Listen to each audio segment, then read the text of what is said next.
Notre expertise en data et intelligence artificielle au service de vos projets. C'est la raison d'être de Gradiant, cabinet de conseil spécialiste de la data et de l'intelligence artificielle. Bonjour et bienvenue dans les Talks Data et Intelligence Artificielle, le podcast by Gradiant, dédié au sujet Data Quality, les conséquences d'une mauvaise gestion de la donnée.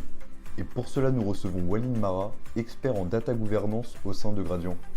Donc bonjour Walid, ma première question, d'après toi, quels sont les enjeux de la data gouvernance ?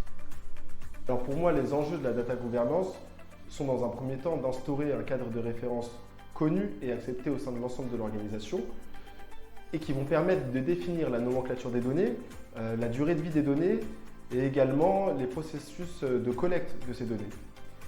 Tout l'enjeu majeur de la mise en place d'un cadre de référence data est d'identifier, de documenter et d'améliorer en continu le patrimoine de données d'une organisation. Et quelles sont les conséquences d'une mauvaise gestion du processus de data quality ? Pour moi, les conséquences d'une mauvaise gestion des processus de data quality sont tout d'abord qu'elle va complexifier l'exploitation des données. Et en définitive, on va observer un effet domino qui va vous faire prendre de mauvaises décisions. Par exemple, une mauvaise segmentation des clients ou des suggestions de produits non pertinents. Mais également, on peut observer côté service après-vente un non-alignement avec les besoins clients. Je vous donne ces quelques exemples pour vous illustrer l'enjeu majeur d'une maîtrise des processus de gestion de data quality qui vous permettront d'éviter des pertes opérationnelles et d'efficacité, mais également des pertes financières et d'opportunités. Selon toi, comment remédier à ces problèmes de data quality ? Alors comment remédier à ces problèmes de data quality ?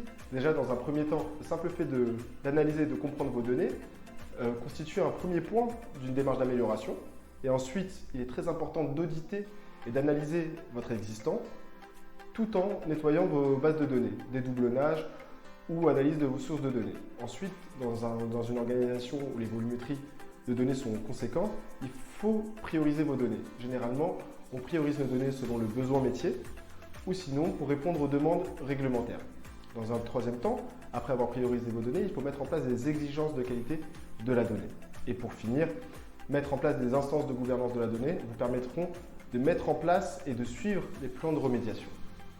Et pour finir, comment tu vois la stratégie data de demain ? Pour moi, la stratégie de data de demain, dans un monde où on observe un développement de la digitalisation et une explosion de la donnée, il me semble nécessaire de mettre des solutions permettant de valoriser ces grosses volumétries de données qui ne feront que s'accroître de toute façon. Et je pense que ça doit devenir également, et ça l'est aujourd'hui, pour les organisations, une priorité qui leur permettra d'avoir un avantage concurrentiel, notamment à travers la big data, la BI ou même la data virtualisation. Merci beaucoup Walid d'être venu pour ce podcast. Merci également à vous de nous avoir écoutés. Si vous souhaitez en savoir davantage sur Gradiant et ses solutions d'accompagnement, rendez-vous sur gradiant.fr. Merci et à très vite pour un prochain podcast.